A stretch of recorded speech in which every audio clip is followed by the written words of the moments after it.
Você viu o acidente com um avião de pequeno porte na cidade de São Paulo nesta sexta-feira, pela manhã. Nessas horas, eu renovo o meu choque e pavor que eu tenho das viagens de avião. Viajei poucas vezes na minha vida de avião e, claro que isso se deve a muitos fatores, entre eles o medo de viagens aéreas. Desconfio de tudo que pesa toneladas e voa, mesmo que tenha asas, mesmo que tenha uma relação física de massa, espaço, ar, aquela relação física que muita gente conhece. Viaja e a velocidade é descomunal. Então, desconfio de tudo isso, por mais que digam que é o transporte mais seguro do mundo. Prefiro estar em terra.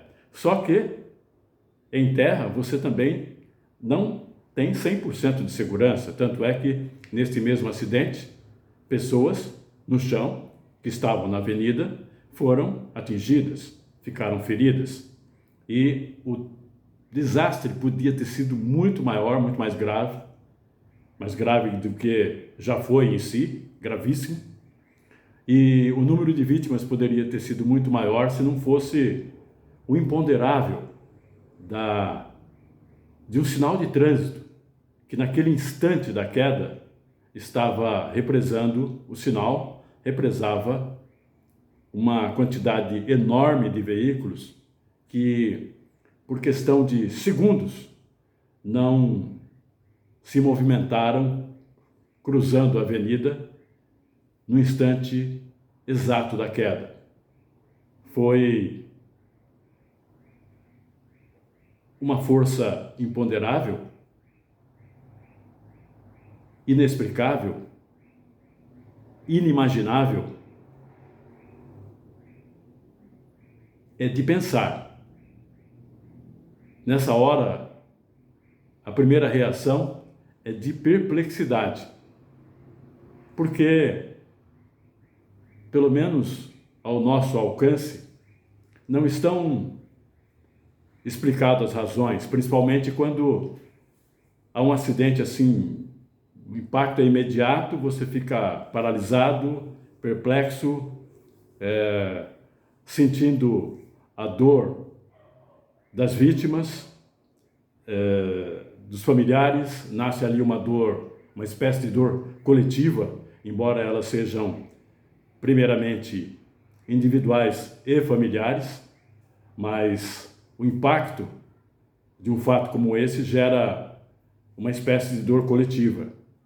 Será que existe, nesse momento eu também me pergunto, será que existe uma espécie de linha vermelha do imponderável, do improvável, do inimaginável que pode explicar esse tipo de situação, esse tipo de fato? Este é o assunto, é o tema da nossa conversa de hoje.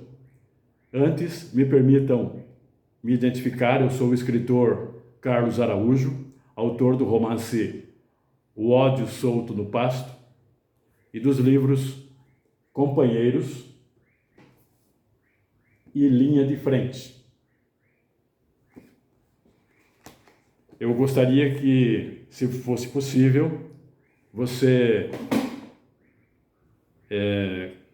se inscrevesse no canal, compartilhasse esse vídeo para me ajudar no alcance, na distribuição. O compartilhamento leva o algoritmo a considerar a importância do vídeo e facilita a distribuição.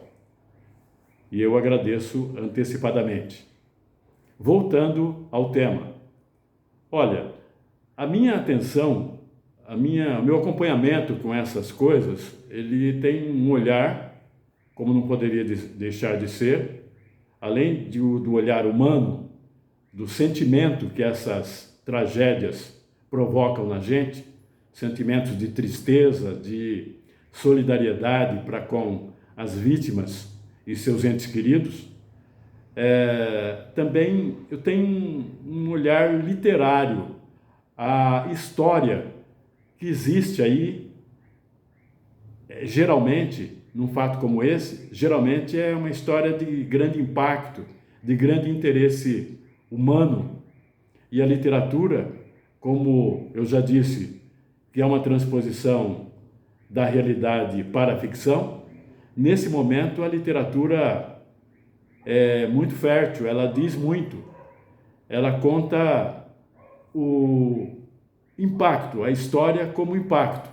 Mas essa história não termina aí. A notícia termina aí. Houve a queda, o acidente, buscam-se as razões, as consequências, os antecedentes.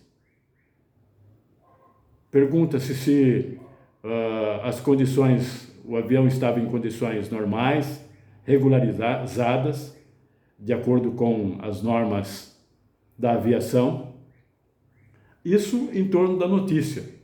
Mas em torno do aspecto humano, que é o que trabalha também a literatura, existe muito mais. Existe uma pessoa que há um mês estava fazendo alguns planos, inclusive um plano de viagem, dessa viagem, há um mês ou alguns dias, por N motivos, sejam eles afetivos, profissionais, de estudo, e a pessoa viajou, realizou essa atividade e de repente na volta depara com essa infelicidade e é alvo dessa tragédia.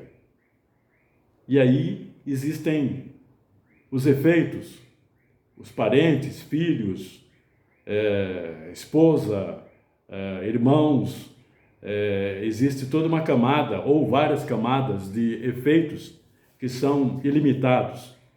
Tudo isso a literatura pode abordar contando essa história em profundidade e abordando essas camadas.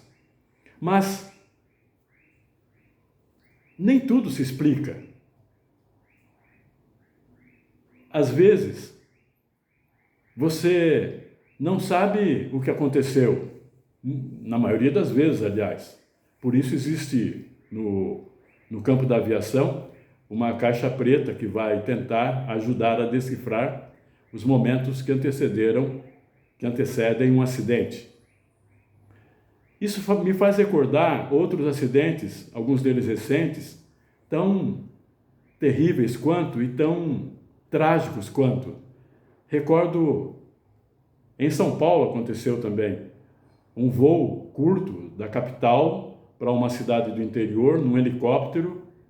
O helicóptero cai próximo a uma rodovia. Dentro dele estão um casal, uma filha e o piloto. O casal morre, a filha sobrevive e o piloto também passa uma noite sem socorro, porque as condições noturnas não permitiam pedir socorro, e pela manhã o piloto sai à estrada, tenta sair, né? É visto, e o socorro acontece. Então, existe também um outro aspecto. Nós vivemos uma era de máquinas, de ligação com tudo que tem controle tecnológico, de atestados de segurança, de verificação, de testes, e tudo é montado e conduzido para que os processos sejam realizados de forma normal e segura. Mas o controle pessoal e profissional e tecnológico, controle humano sobre essas coisas é muito limitado. existem interferências, intercorrências que podem movimentar essa cadeia de processos e alterar o funcionamento deles de forma a causar problemas. Desculpa. Lembro consciente disso. Desculpe. Lembro consciente disso de uma viagem que eu fiz a Brasília há 15 anos. Lembro, era 2010. Cheguei, o voo era por volta das 10 horas. Era quase 10 horas. 9h45, coisa assim. Aí, como você tem que chegar com bastante antecedência, e eu cheguei, eram umas 7h30. E fui informado de que havia um voo antes, havia vaga num voo anterior ao que eu havia programado. Voo para as 9h15. Olha, então, esse voo me beneficiava, chegava mais cedo, verificar hotel, havia um adiantamento na programação da viagem e, em consequência, meu descanso em Brasília para o dia seguinte de trabalho eu ganharia algum tempo aí. Mas aí eu pensei nessas questões do imponderável e do improvável. Deixo de pegar o avião que eu estou programado ou pego essa opção de horário mais cedo? Claro, e o seu eu quer chegar mais cedo, claro. Então eu optei, desconfiado com o destino, existe sempre uma desconfiança. Peguei o avião mais cedo, das 9h15. E, chegando em Brasília, ocorreram duas turbulências próximo do pouso. Duas turbulências terríveis. Eu fiquei naquela situação. É o fim agora. O que eu faço?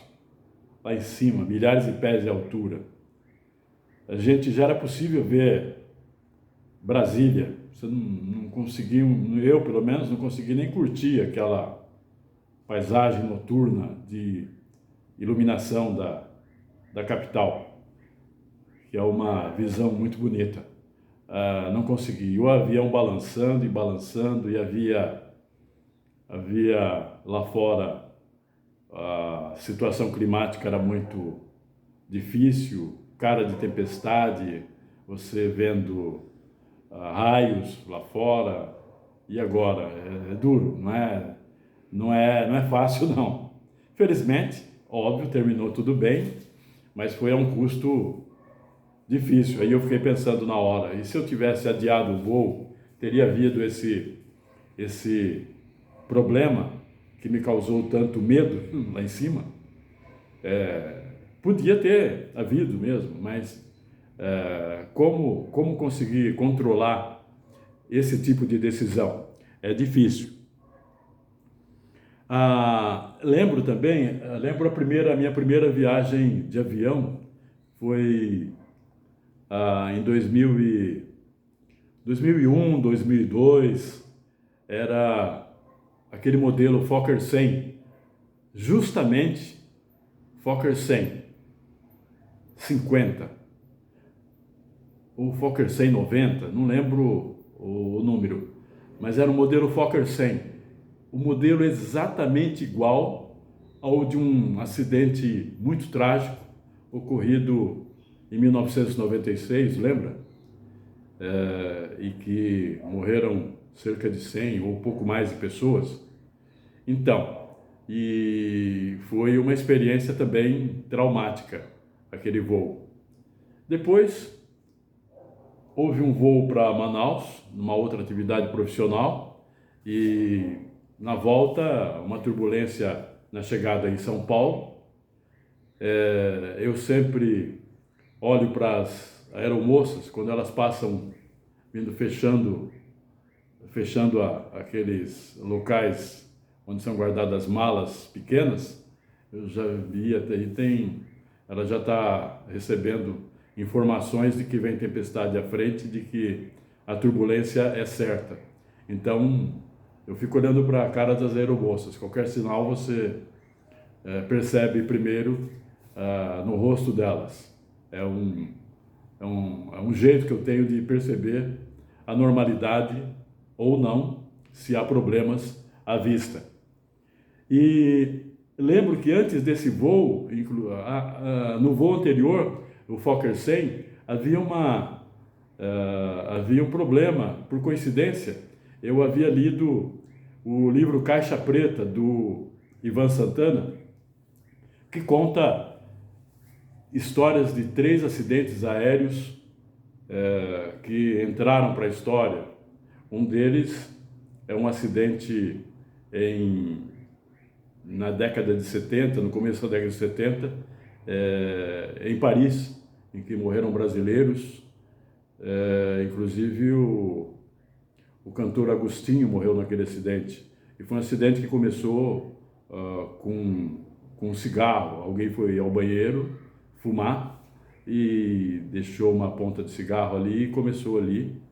E a partir desse caso, aí se surgiu, por questão de segurança, a proibição de fumar a bordo.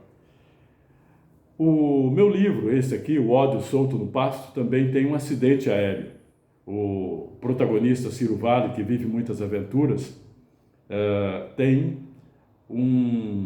sofre numa viagem um acidente, o avião cai e uma parte dos passageiros morre e outra parte sobrevive.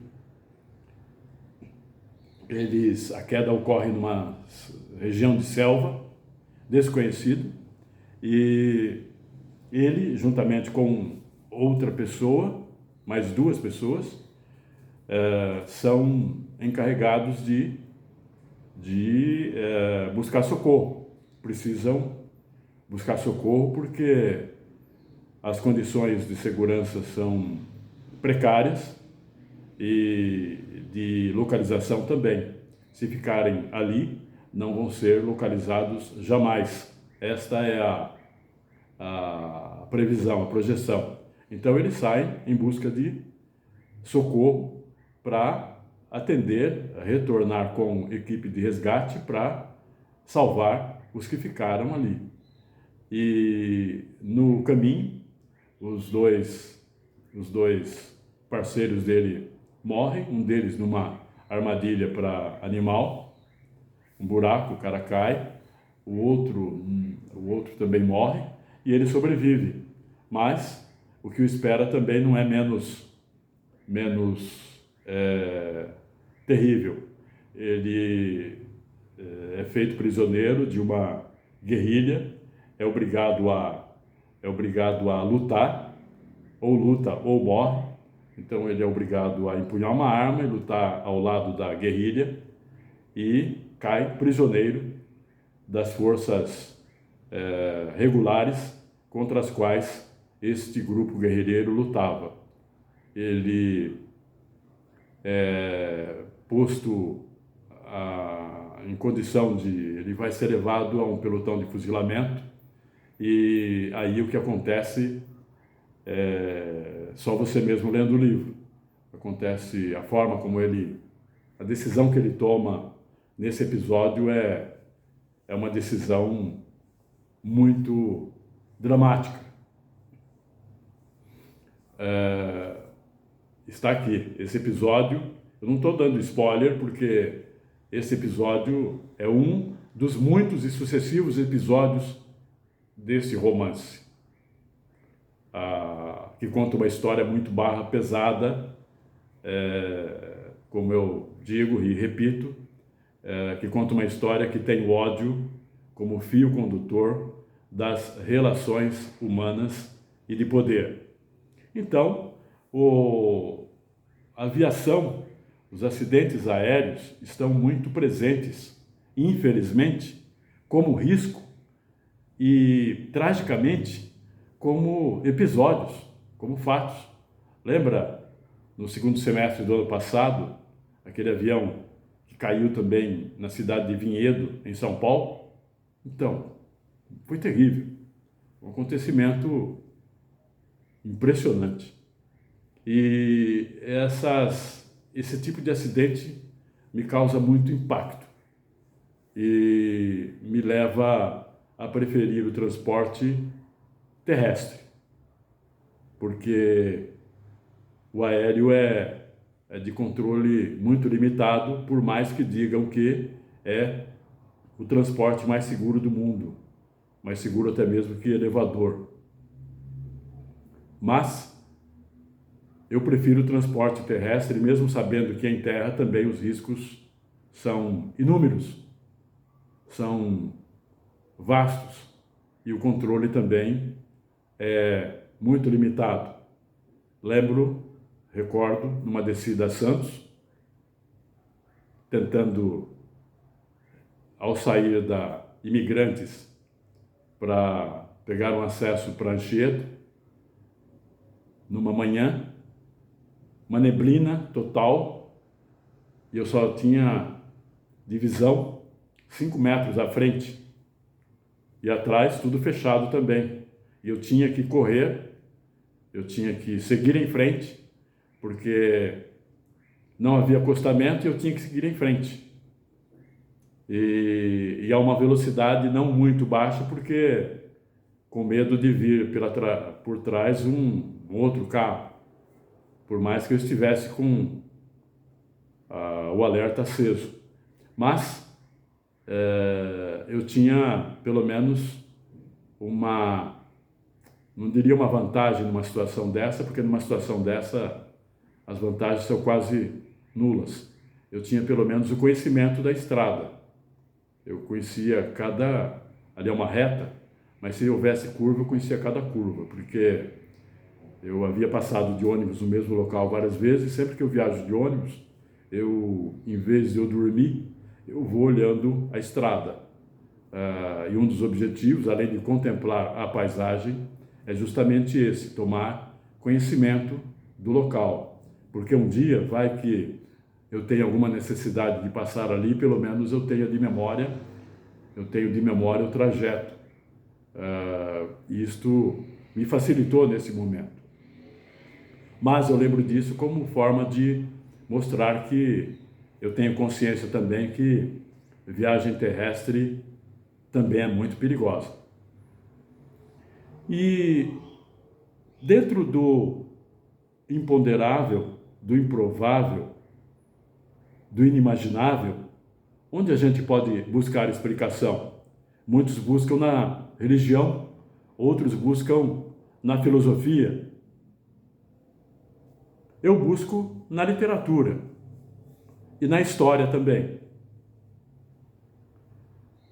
Termino com outra história que aconteceu esta semana e que não é uma viagem aérea.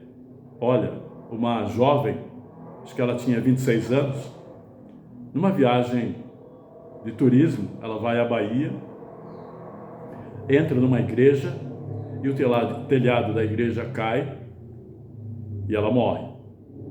Ela estava com uma amiga, a amiga sobrevive, conseguiu escapar, também sobre os escombros, ficou sobre os escombros, mas sobreviveu a amiga. Ou seja, mas não, felizmente ela sobreviveu. Mas esta jovem morreu. Olha que história trágica, terrível, lamentável.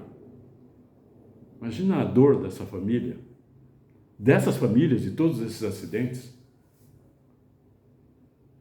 Para terminar, se você ficou aqui até agora, por que eu decidi esse tema? Porque ele é um tema que perpassa o meu próximo livro, que será publicado nos próximos meses. Ele está em fase de edição. Ele conta uma história de um cara muito preocupado com segurança. Ele toma todos os cuidados, vigilância na casa, tudo fechado, mas mal ele sabia que o perigo estava no interior da casa, de onde surgiu esse risco, esse perigo? Do telhado, das paredes, do chão? É o que eu espero que você veja lendo o meu novo livro, meu próximo livro, assim que ele for publicado. Eu acredito que você vai gostar, porque é uma história também inspirada num momento trágico da história brasileira que ficou no inconsciente coletivo. É uma inspiração, mas onde eu tomo a liberdade de fazer reflexões sobre esse tipo de acontecimento, contra o qual a gente não tem nenhum controle. E o controle que existe acaba sendo uma grande ilusão. Muito obrigado e até a próxima, até domingo que vem. Tchau.